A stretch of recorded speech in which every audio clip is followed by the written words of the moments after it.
Hello everyone. Today, you'll be learning about seed plants. Hello world, I'm Christopher Rodriguez. I'm one of the creators of Animals in Time, and I'm here to give you a 24-part video series describing common scientific topics in ways everyone can understand. I'll be giving you the what, the how, and the why you should care about all these topics. Now, this 24-part series will correspond with Animals in Time Volume 1. However, you do not need to be using Animals in Time resources to benefit from these videos. So, let's get started.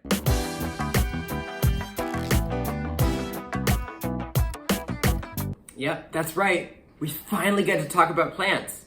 I know y'all have been waiting for this for a long time. And as we've seen, plants are very interesting.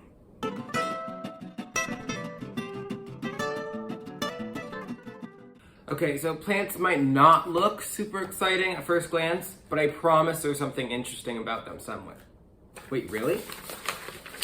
Like I said before, I'm going to be talking about seed plants today. Surprisingly, these are plants that have seeds. Who knew?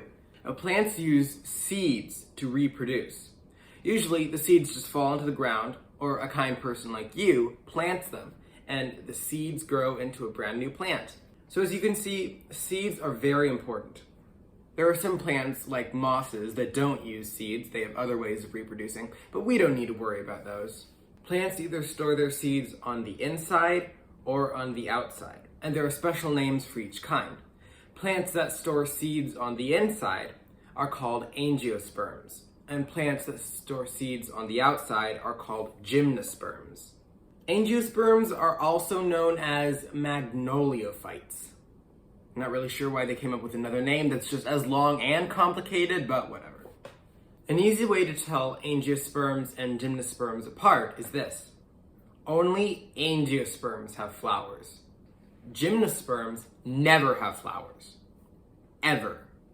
Angiosperms can be separated into two groups, monocotyledons and dicotyledons. A cotyledon is just that little tiny baby leaf that grows in the plant before the real leaves grow. Mono is Greek for one, so monocotyledons have one cotyledon. Di is Greek for two, so dicotyledons have two cotyledons. Eventually, people started getting tired of saying monocotyledon and dicotyledon all the time, especially if they were making YouTube videos about seed plants, so they cut the ylodon part right off, and we're left with monocots and dicots. Hey, what do you know? Something cool about monocots and dicots is what happens when you chop off the flower and look at the stem. Dicot stems have a nice little pattern of tunnels or veins that bring water up through the plant. Monocot veins are very disorganized. They're all over the place. Monocot leaves are usually tall and wide, like grass. They grow from the bottom up, so if they get cut off, they just grow right back. This is good because a lot of things eat grass. Horses, cows, sheep, lawnmowers, your little brother. So it's important that the grasses keep going even after the top gets eaten off. Dicots grow from the top, so if you cut the top off, it'll never grow back. Ever. There's a lot of chopping in this video, isn't there? Then we have Gymnosperms. Angiosperms keep their seeds in little bundles underneath their flowers. Gymnosperms don't have flowers, so they keep their seeds on the outside of their branches. Now, conifers are a type of gymnosperm, so they keep their seeds inside the little folds of the pine cone. Ha! I bet you thought that pine cones were just for throwing at your siblings.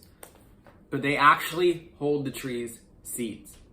I'm here by our Christmas tree because pine trees are conifers. Yep, our presents are all gone, but it still has ornaments. So this conifer holds seeds, ornaments, and presents. That's why I love our Christmas tree. Ow! So there you have it, the main kinds of seed plants. Angiosperms and Gymnosperms, or monocots and dicots and conifers. Next week, I'll be talking about... Wait. I'm not going to tell them anything. I'm not going to tell them about the next week about the parts of a plant.